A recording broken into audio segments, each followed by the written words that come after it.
अब हम आज के अंतिम वक्ता का स्वागत करने जा रहे हैं.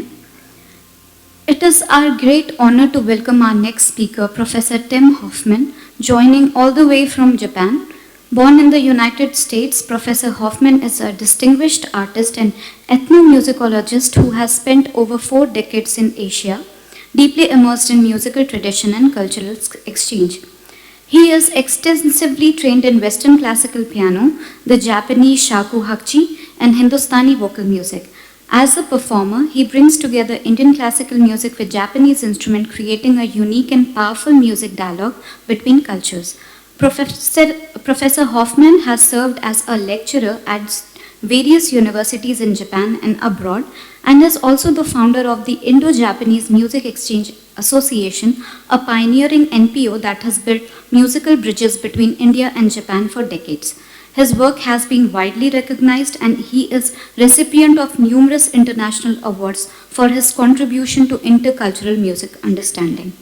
Let us warmly welcome Professor Tim Hoffman and look forward to rich insights that he brings from his lifelong journey through music and culture.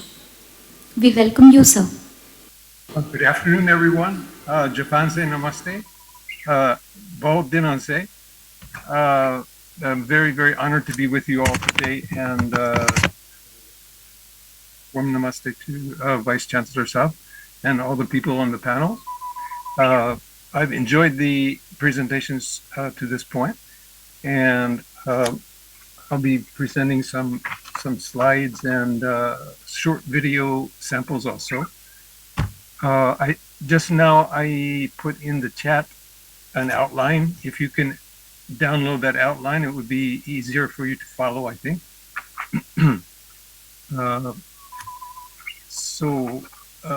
I can put that up on the screen to start with here. That might be helpful. And sure.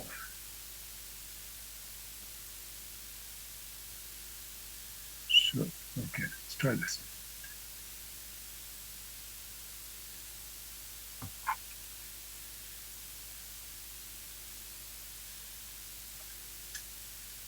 Okay, so I think you can see the screen here, synopsis, and after that, the progression of the points I will be making here. 2, 3, 4, 5, and there's a second page there also. So as it says, I'll be giving some brief video clips after the slides, and very happy if you have some questions then to add to the concept. So Hindi से बात करने के बहुत मुश्किल है, बहुत दिनों से ये जापानी में रोज पूरा जापानी भाषा से चलते हैं. गाना है तो 40-50 गाना हिंदी से गा सकते हैं, लेकिन ऐसी अभी समय नहीं है. So please allow me to continue in English. I'm going to put some photos up here to go along with what we're doing. But first of all, let's look at this synopsis.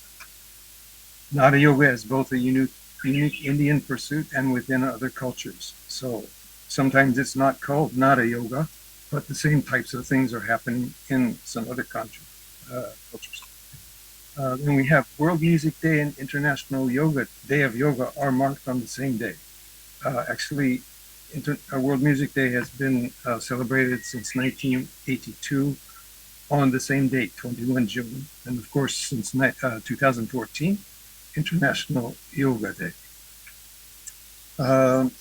So this putting together also the two sides of nada, which are both silence and sound. So those things also we'll talk about here as we go along.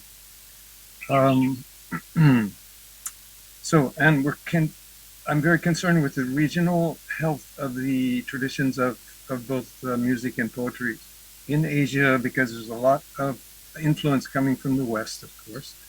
And there are many things that you may not have noticed about your neighbors. So that's another point of presenting a few samples from elsewhere. So roles of sound and music in the development of arts and sciences in East and West. So we have some names here, Plato or Platon, Leonardo da Vinci, Albert Einstein, and Rabindranath Tagore. So from this point on, I'm going to be showing you some slides. So I probably have to stop this share and start another one. This will be with our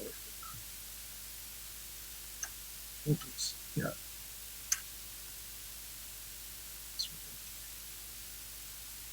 Yeah, here we go.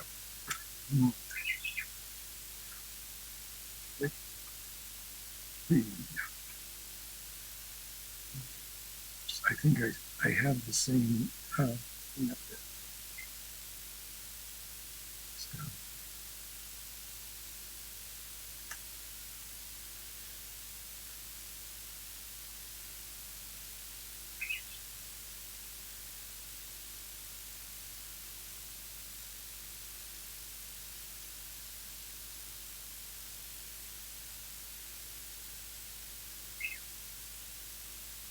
So you're seeing many faces of different animals up there. There's also interesting research going on regarding how animals are treating what we call nada yoga, which is ways to go deeper into themselves with the absence of sound and use of other kinds of consciousness. So we won't try to introduce them all today. But here's a fox. Now, this fox actually is on the panel there at Bhatkande Sanskrit Mahavidyalaya today. This is a dear friend, Bajpai, and he was in Japan back about 10 years ago for a few years as ICCR delegate. So we worked on a drama here of a fox who turns himself into a human, a very interesting story by my dear friend, Tajima Shinji. This has been done in other places. This was in Chennai with a different set of artists, and we had no time to rehearse this, but it went off amazingly well. Some of these things you can see on our website, which is given, I think, somewhere on the materials here, or I'll put it in the chat. This is like, of course, you know about the Ardhanari Shiva with the two faces coming together. This is the fox and myself from that same Chennai program. So mentioning these names here, Einstein, your eyes can fool you. This is one reason why we depend more on our hearing than the sense of sight to verify many things. This is actually Albert Einstein's quotation.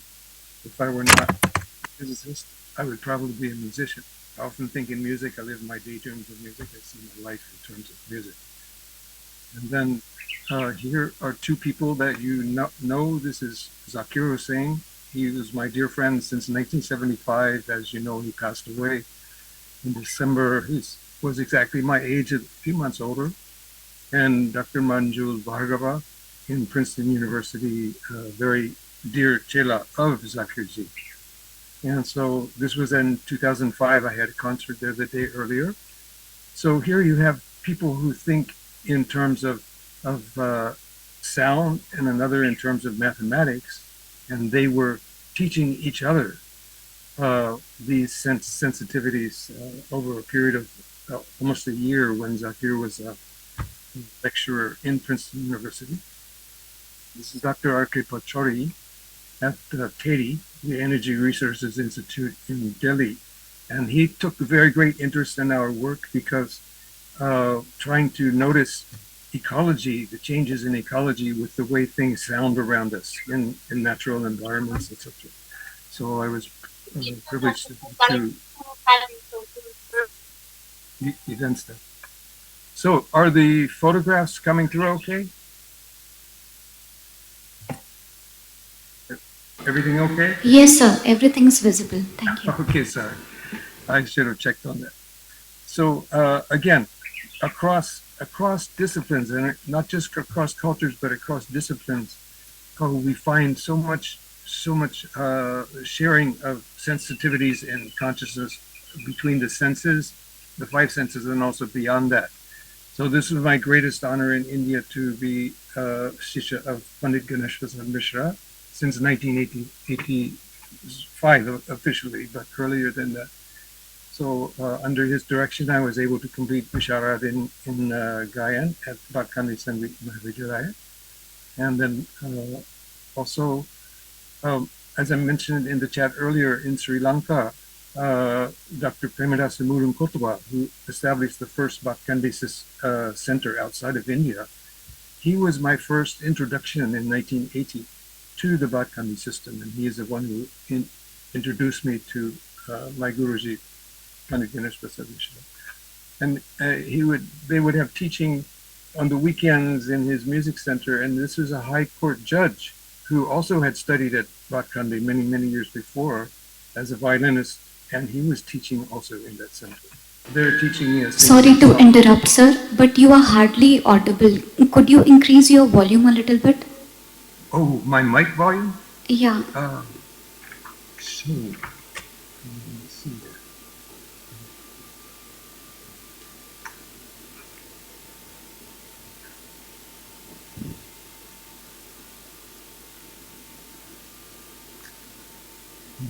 So I'll get closer to the machine and I'll speak much louder. Is this okay? Much better, sir. Thank you. Okay, thank you. I appreciate that so much. Actually, I've been a lecturer for 30 years here in Japan, and I very much appreciate Indian people being responsive at all times. I gave lectures in Delhi University and IIT and other places, and even people would interrupt my presentation suddenly and ask a question. Sometimes I thought, wow, this is breaking my rhythm, but no, it created some new you could say discoveries between and among us. Anyway, thank you. So this is in the Libenshelfe Institute for Mentally Challenged in Visakhapatnam, Andhra Pradesh, where I worked a few times. So they are using sound as far as a musical instrument to also try to learn language.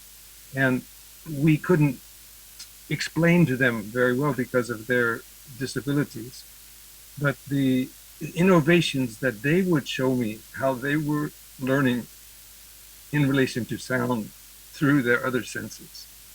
In that same institution, this was the prayer altar in the praying room. And you can see so many religions are represented there. So another thing that the Nad, the Vak, and Shastra, these things of Indian sound culture are what unify the whole subcontinent. It's really an amazing thing. And now, the next part of my outline here is roles of distinguishing features of yoga types in Japan and East Asia. So you all know of the Pancha Mahabhuta, or some people say Mahatantu Panchabhuta. So you have the 5 elements, as you all know, the Prithvi, Jal, Vayu, and Akash. And they also represent the 5 senses. And so it's the sense of smell, the sense of taste, then the sense of sight and touch, and finally the sense of sound. All the other senses do not help us if we're trying to deal completely directly with sound. Only our sense of sound is there. So this is why sound is such a mysterious and abstract thing to get a hold of. So this is something I did fairly recently for our towns, the children in our town.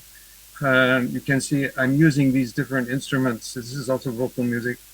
And then my Japanese flute, shakuhachi, which Bhatkandi Sangeet Mahavidyalaya kindly allowed me to complete the Visharad with distinction using the Japanese shakuhachi. And of course, tabla under Professor S.K. Varma, who I also lived in his home for 3 years. I learned so much from him and his family beyond tabla, I can tell you. And we're innovating different ways to use the Japanese koto instrument. Now, that instrument can actually help us to notice some things. You know, the game, the toy Lego, which is used to show uh, relationships and constructive principles in space, in space, you know, like as things. Whereas we're talking about music is sound. Sound exists in time, not in space. So, but this instrument can help you to understand it by adjusting these 13 bridges to wherever you can. Any shruti of any scale in any country in the world can be played on this instrument.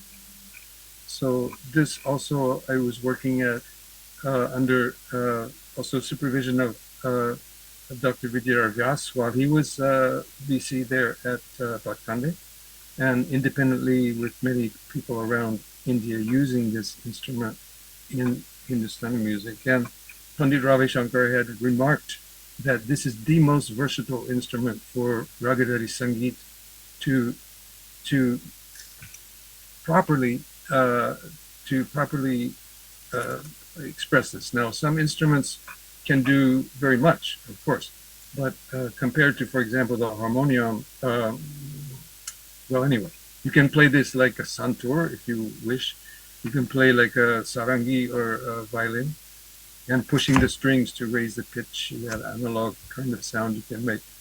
And of course, pluck with the fingers or with 3 mizrab, on 3 fingers, mizrab on 3 fingers, and to sing along with it. Very, very comfortable for singing along. So, Hello, hello, to explore the hello, subtleties of Nag, this was also in Bhatkande, hello, where I Tim. was able to do workshops with the students there in maybe 2006 or so.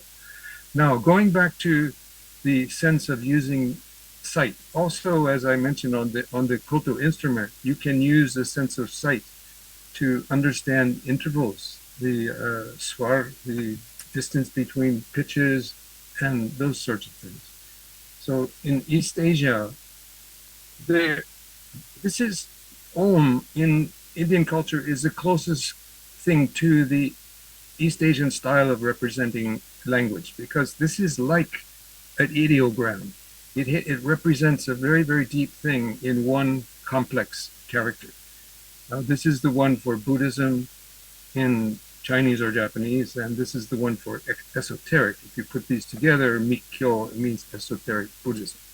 And Zen is this. And then the word do means yoga. You know of the word judo or kendo with the sword. Judo, of course, a kind of. So it's the way. It means the way, like yoga is the way, the path, that sort of thing. So, but the difference is that this has a meaning to it before you assign a sound to it, whereas the characters of Devanagari, etc., they represent a sound and combining them to make a meaning. So these particular kinds of characters give you a meaning immediately, and then depending on the countries or regions, the sound might be different. So the East Asian people are accustomed to approaching almost anything through the sense of sight, whereas in India, Khan, Vak, these things are, the voice and the ear are much more important. So this is in the Embassy of India here in Tokyo, and children are doing this particular Nada Yoga asana. I think you all know about this, to close the eyes and close the ears at the same time, and to hum.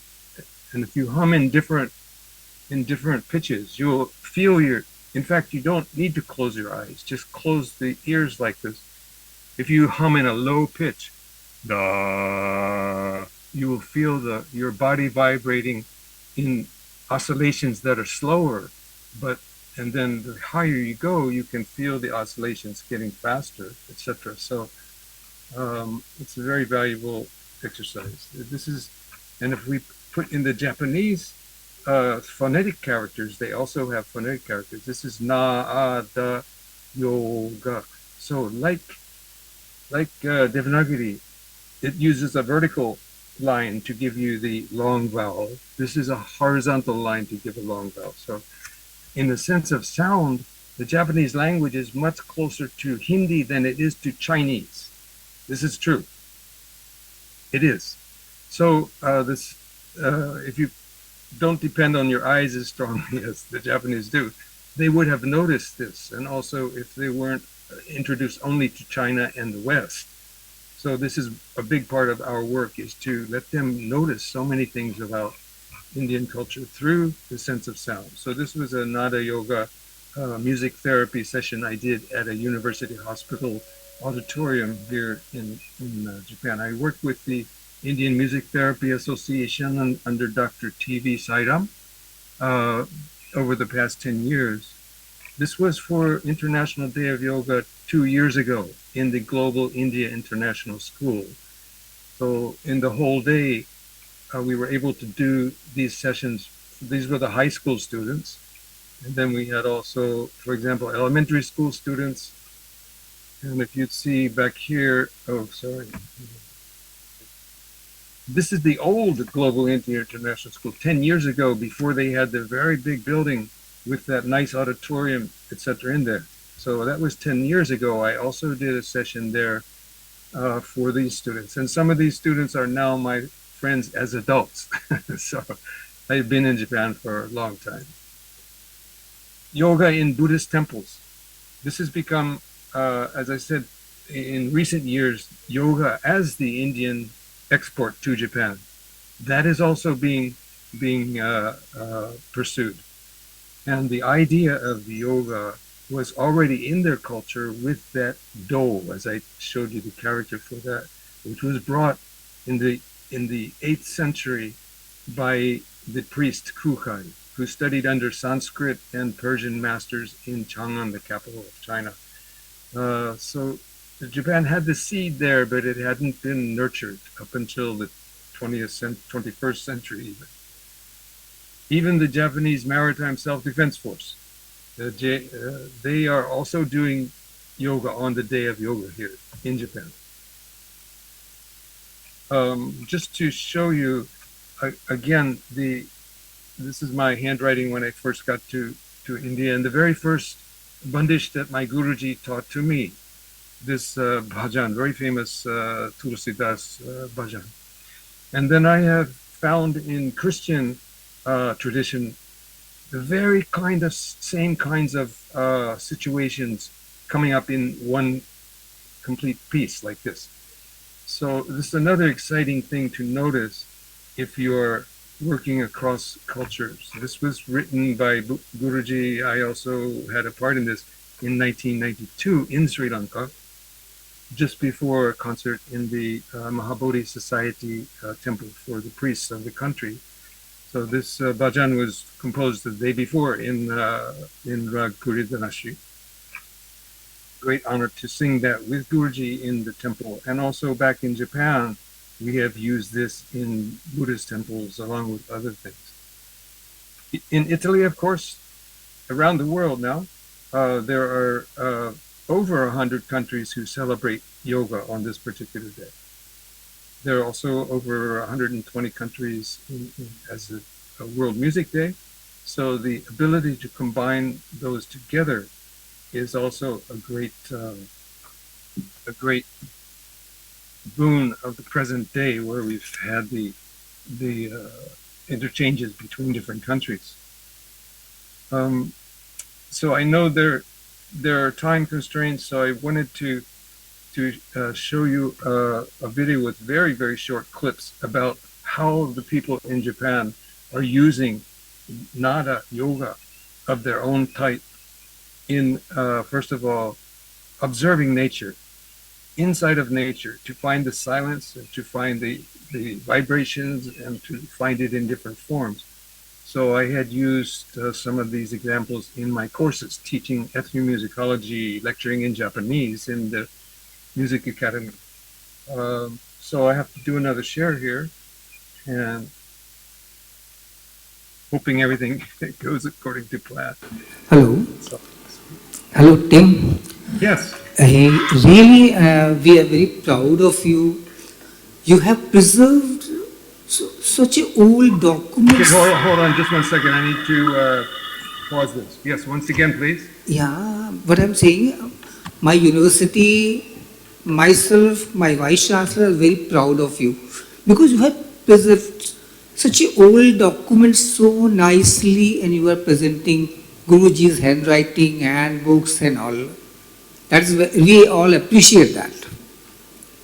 Thank you Please so much. continue. Thank you so much.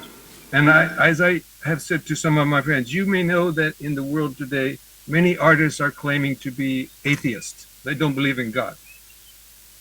I say to them that there's no other way that I could have been led to the very finest gurus, not only in India. First of all, in piano, I had one of the finest teachers on the east coast of the USA. From age 5, I began. And then in my studies in San Diego, the man who brought Ali Akbar Khan to America, who had also brought my Japanese shakuhachi guru to America to teach. And I had not met any of them at that time. These things were so ordained, I have to say, only God could have put this together for me. So I very much am indebted to so many people in Lucknow. Ye hamari gaon hai. In India, this is really my home. And I look forward to visiting again in the near future. So now with this other okay.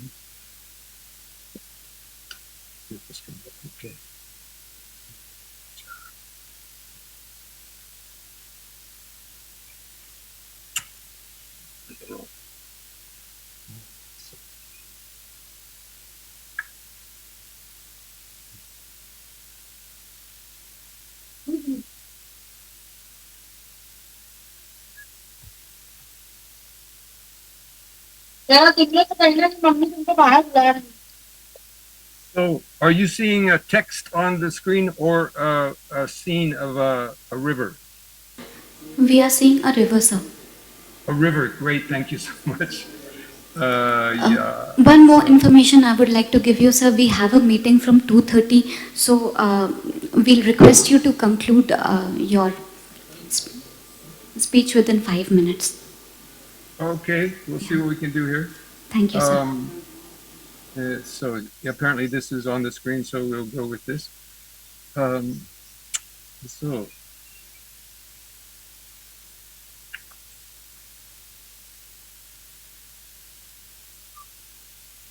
yeah.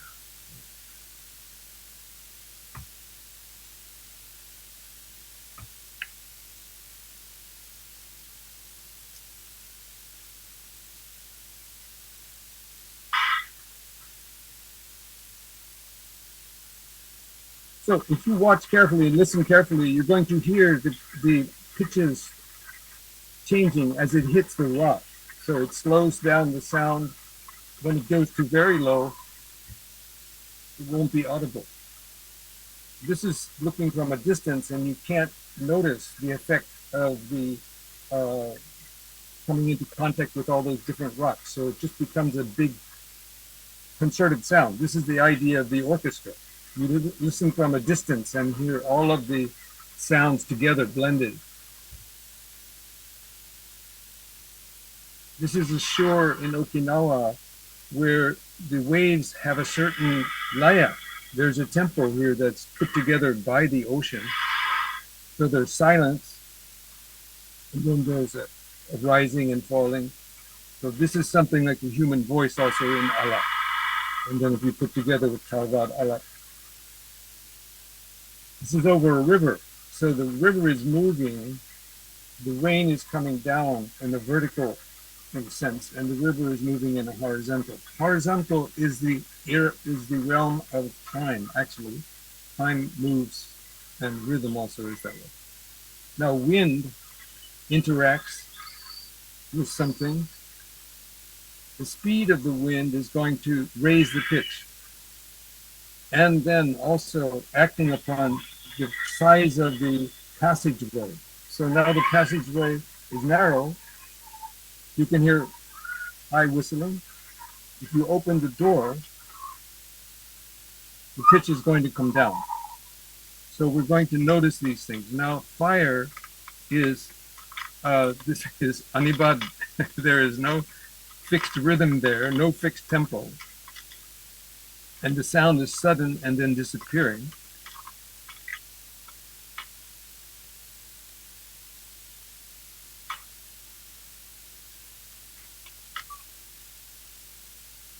Now, when we have humanity interacting, for example, this is in Indonesia. This is a toy being sold, of course, in the shop. But it's the natural wind is interacting on the human-made objects made of bamboo here, bamboo and wood.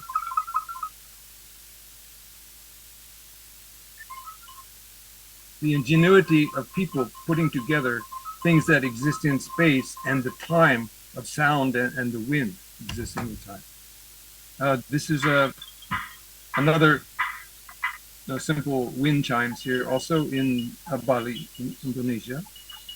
Bali, as you know, is a very strong Hindu culture, and the music of the Balinese gamelan also uses tat and raga, a different system than India, but the influence is there. We know that for sure.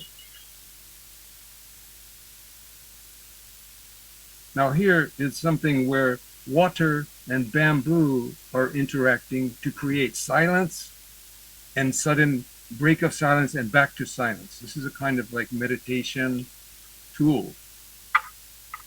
The water fills in the bamboo slowly. When it becomes heavy enough on this side, it will bring it down. It will dump the water and then return. So these sort of things, the Japanese consider nature as their teacher, first of all, when it comes to observation. Yeah.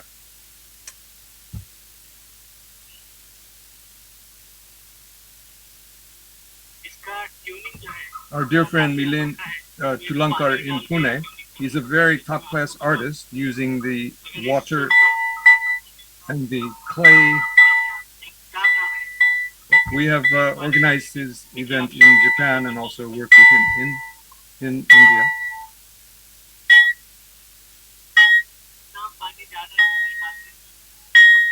Okay. So,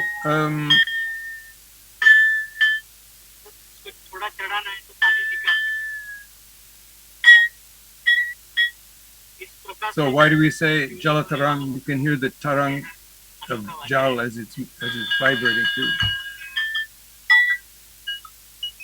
Ganashi.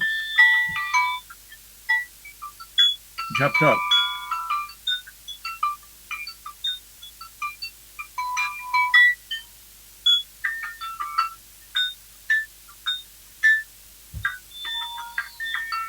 Okay. So, again, I do have notes about the theory and the philosophical points about Nada Yoga, but these are available to you, so I thought I would take the opportunity to bring in different perspectives into the subject. So if you do have any questions and there's any time, I would be happy to answer. Thank you, sir. We sincerely thank you for joining us today from Japan and enriching our webinar with your profound musical expertise and cultural insight. This unique blend of India and Japan has truly deepened the spirit of international cultural exchange in this event. We wholeheartedly thank you, sir. Thank you. Thank you also. My pleasure to be with you. जी, thank you. अब हम इस 2 दिवसीय webinar के सफल समापन की घोषणा करते हैं। देश विदेश से पधारे सभी विशिष्ट व आदरणीय वक्ताओं ने अत्यंत ज्ञानवर्धक विचार प्रस्तुत किए और हमें सांस्कृतिक और वैचारिक दृष्टि से समृद्ध किया। आप सभी का हार्दिक धन्यवाद कि आपने इस संवाद में सक्रिय भागीदारी दी। हमें विश्वास है कि यह अनुभव हमारे श्रोताओं, विद्यार्थियों, शोधार्थियों के लिए प्रेरणादायक और उपयोगी रहा होगा। मैं धन्यवाद ज्ञापन हेतु इस वेबिनार के संयोजक डॉक्टर ज्ञानेंद्र दत्त वाजपेयी जी को सादर आमंत्रित करती हूँ।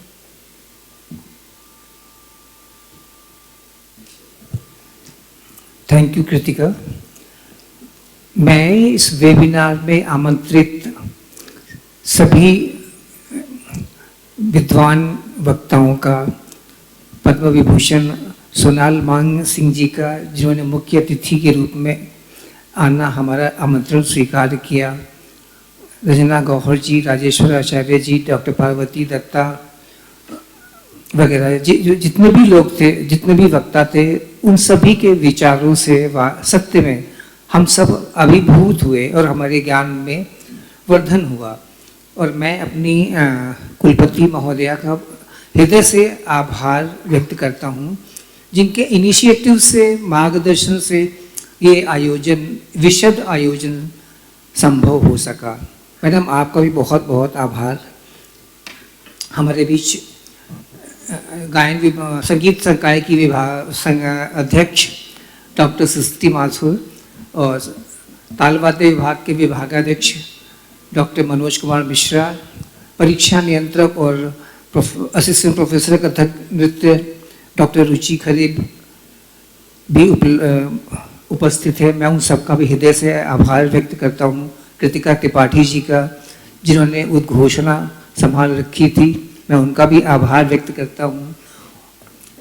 उत्कर्ष चंद्रा जी, राजन जी, संतोष जी, आप सबकी टीम को बहुत बहुत धन्यवाद। शिवम मिश्रा जी, आपके सहयोग के लिए भी बहुत बहुत धन्यवाद। हमारे जितने भी शोधार्थी हैं, मैं उनका भी बहुत आभार व्यक्त करता हूँ।